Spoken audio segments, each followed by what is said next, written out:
तो हे नमस्कार दोस्तों, स्वागत है एक और नई वीडियो में। Welcome to mission for job. आज है 16 जुलाई थर्सडे। आज के दिन हम पढ़ेंगे इंडियन इकोनॉमी, भारतीय अर्थव्यवस्था के बारे में।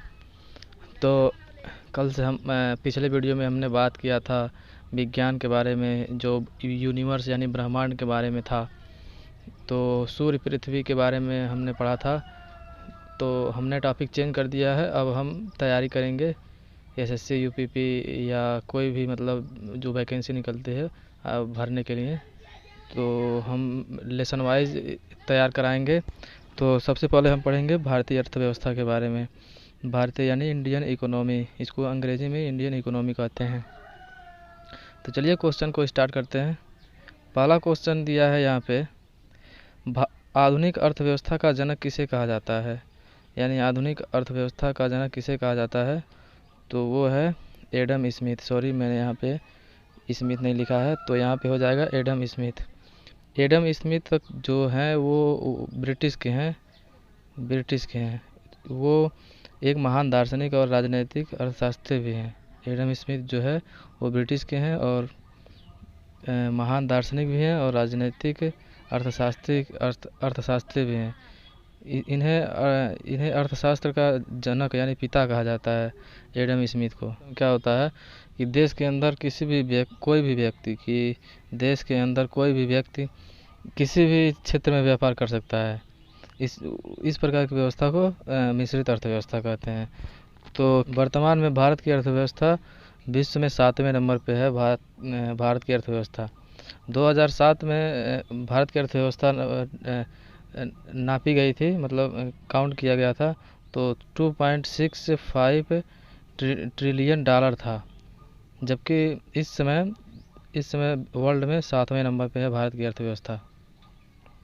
तो नेक्स्ट क्वेश्चन है, मिश्रित अर्थव्यवस्था क्या है? जो अभी मिश्रित अर्थव्यवस्था हमने पढ़ा है वो क्या है? तो हमने बताया था कि मिश्रित अर्थव्यवस्था कोई भी व्यक्ति किसी भी क्षेत्र में व्यापार कर सकता है। तो यहाँ पर ऑप्शन हो जाएगा, यहाँ पे सार्वजनिक क्षेत्र के साथ निजी क्षेत्र का भी योगदान। तो यहाँ पर ऑप्शन हो जाएगा तीसरा नंबर, सार्वजनिक क्षेत्र के साथ किसी भी क्षेत्र का योगदान। नेक्स्ट क्वेश्चन है, भारत की अर्थव्यवस्था की विशेषता क्या है? यानी भारत की अर्थव्यवस्था की विशेषता क्या है? तो वो हो जाएगा दूसरा नंबर, कृषि प्रधान। यानी भारत में सबसे ज़्यादा जो धन इकट्ठा किया जाता है, कर मिलता है सरकार को, वो कृषि से ही मिलता है। तो यहाँ पे हो जाएगा कृषि की प्रधानता। यानी कि भारत की अर्थव्यवस्था क्या है? तो कृषि की प्रधानता है, क्योंकि भारत में प्रति व्यक्ति कृषि करता है, हर व्यक्ति कृषि करता है और किसी भी क्षेत्र में वो व्यापार करता है। तो यहाँ पे हो जाएगा ऑप्शन दूसरा नंबर, भारतीय अर्थव्यवस्था की विशेषता क्या है? तो हो जाएगा कृषि प्रधानता।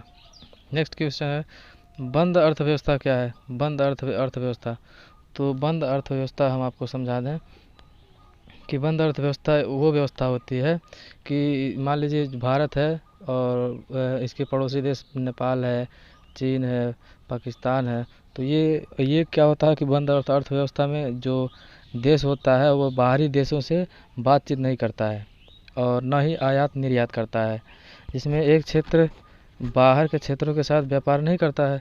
अभी हमने जस्ट बताया है कि अन्य देशों के साथ व्यापार नहीं करता, बातचीत नहीं करता, आयात निर्यात नहीं करता है, सामान एक देश से दूसरे देश में नहीं पहुंचाता है। इसी को हम कहते हैं बंद अर्थव्यवस्था।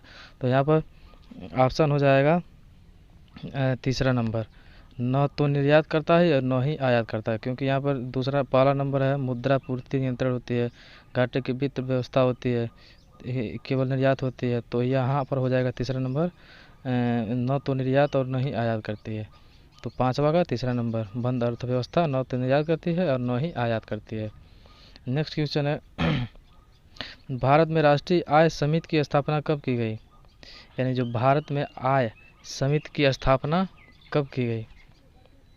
तो हो जाएगा 1949 ईस्वी में। अब 1949 ईस्वी में भारत में राष्ट्रीय समिति की स्थापना कौन किए थे, ये क्वेश्चन बन सकता है। तो इसके लिए हैं प्रशांत चंद्र, क्या नाम है उसका, प्रशांत चंद्र महालेनिविस, यही है। ये एक प्रसिद्ध वैज्ञानिक भी हैं, इन्हें प्रसिद्ध वैज्ञानिक भी कहा जाता है, प्रशांत चंद्र महालेनोविस को, इन्होंने ही। तो क्वेश्चन नंबर 6 का उत्तर हो जाएगा 1949। प्रशांत चंद्र महालेनोविस के ही देख रेख में ये राष्ट्रीय आय समिति की स्थापना की गई थी भारत में।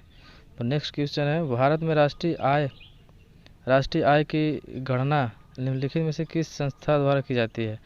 तो नीति आयोग, वित्त मंत्रालय, केंद्रीय मंत्रालय, रिजर्व बैंक ऑफ इंडिया। तो 7वां क्वेश्चन है, इसका आंसर हो जाएगा केंद्रीय मंत्रालय, क्योंकि भारत में राष्ट्रीय आय की गणना उपकेंद्र के द्वारा की जाती है। जो भी मतलब क्या बोलते हैं, अर्थव्यवस्था का जो पैसा होता है वो सारा पूंजी केंद्रीय मंत्रालय ही रखता है।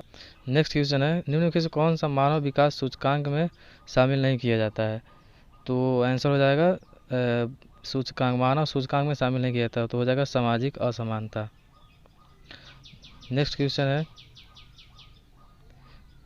9वां, हरित सूचकांक किस संस्था द्वारा किया जाता है? तो पहला नंबर ऑप्शन दिया है संयुक्त राष्ट्र पर्यावरण शिक्षा कार्यक्रम द्वारा, दूसरा नंबर दिया है संयुक्त राष्ट्र पर्यावरण विकास कार्यक्रम द्वारा, विश्व बैंक द्वारा, क्योटो प्रोटोकॉल द्वारा। तो आपका आंसर हो जाएगा विश्व बैंक द्वारा, क्योंकि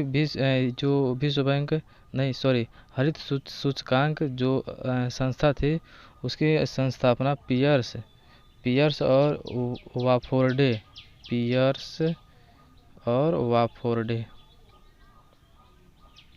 वाफोर्डे ने दोनों ने मिलकर पर्यावरण लेखन किया था। यानी कि पर्यावरण की वृद्धि कैसे की जाती है, पर्यावरण देख रेख कैसे किया जाता है।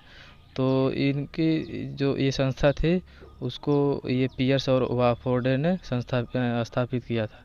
तो हरित सूचकांक में किस संस्था द्वारा जारी किया जाता है? तो हो जाएगा विश्व बैंक द्वारा। तो ऑप्शन नंबर तीसरा हो जाएगा विश्व बैंक द्वारा। नेक्स्ट क्वेश्चन है, वर्तमान में राष्ट्रीय आय की गणना का आधार वर्ष क्या है? तो वो हो जाएगा तीसरा नंबर, यानी कि 2011 से 2012 तक